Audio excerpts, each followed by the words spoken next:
तो हम पढ़ रहे थे अध्याय 6 का महत्वपूर्ण गणित जो कि बोर्ड परीक्षा में आ चुका है। तो इस प्रश्न देखते हैं, स्टैंडर्ड में आया है, बोर्ड परीक्षा के स्टैंडर्ड प्रश्न पत्र में आया है। प्रश्न 3 है, लंबाई 6 मीटर वाले एक ऊर्ध्वाधर स्तंभ की भूमि पर छाया की लंबाई 4 मीटर है, जबकि उसी समय एक मीनार की छाया की लंबाई 28 मीटर है, तो मीनार की ऊंचाई ज्ञात कीजिए। यह प्रश्न मध्य प्रदेश एमपी बोर्ड में 2020 में आ चुका है और अभी वर्तमान में बोर्ड परीक्षा 2026 में स्टैंडर्ड गणित के पेपर में ये प्रश्न 2 नंबर में 2 से 3 नंबर में आ चुका है। और यह जो सवाल है अध्याय 6 त्रिभुज से लिया गया है। तो चलिए इस प्रश्न को हम हल करते हैं, क्वेश्चन को अच्छे से समझ लेते हैं।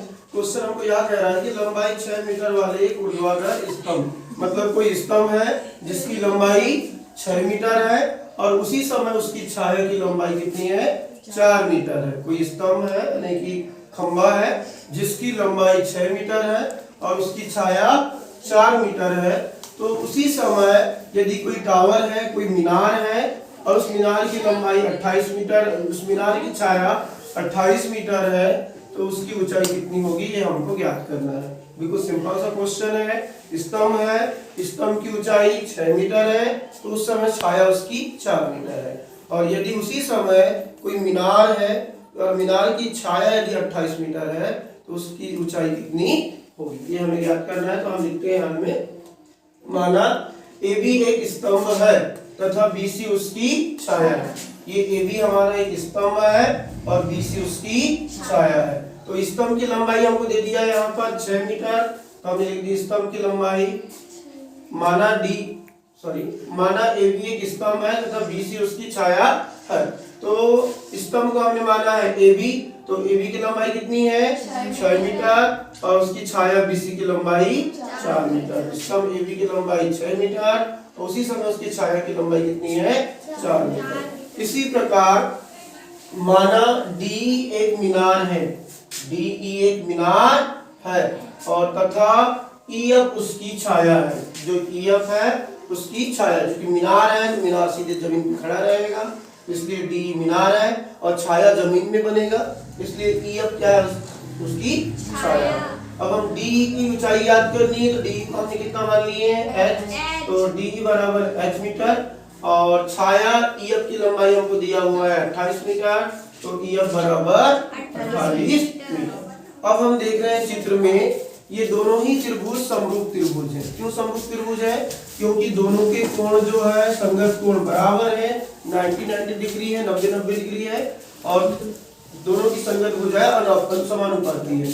तो ये चित्र में दोनों त्रिभुज समरूप त्रिभुज है। तो हम त्रिभुज की समरूपता का एक नियम होता है कि संगत कोण बराबर होते हैं, संगत भुजाएं समानुपाती होती है, एक ही अनुपात में होती है।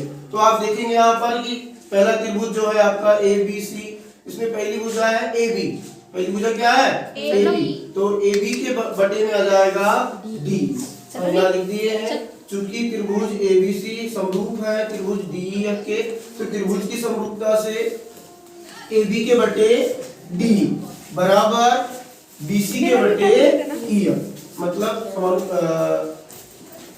AB के बटे DE बराबर BC के बटे EF। ये समानुपाती नियम से हमने इसको कर लिया, AB के बटे DE बराबर BC के बटे EF। अब मान रख देते हैं, तो AB का मान है 6 मीटर, तो 6 मीटर बटे DE का मान है h मीटर, तो D 6 के बटे h बराबर की बराबर BC का मान है 4 और EF, तो EF का मान है 28। फिर हम यहाँ कर देंगे त्रिज्या गुणा, जो त्रिज्या गुणा कर लेंगे तो 4 का गुणा हो जाएगा S से, तो 4h और 6 का गुणा हो जाएगा 28 से, तो 6 गुणित 28, 6 गुणित 28। अब हम 4 को बटे में ला देंगे, तो h बराबर 6 गुणित 28 बटे 4।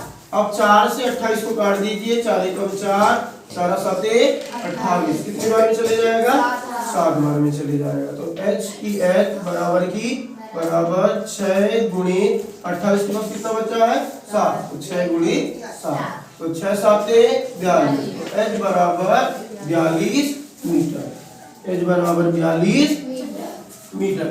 अतः मीनार की ऊंचाई 42 मीटर है, यह मीनार की ऊंचाई 42 मीटर होगी।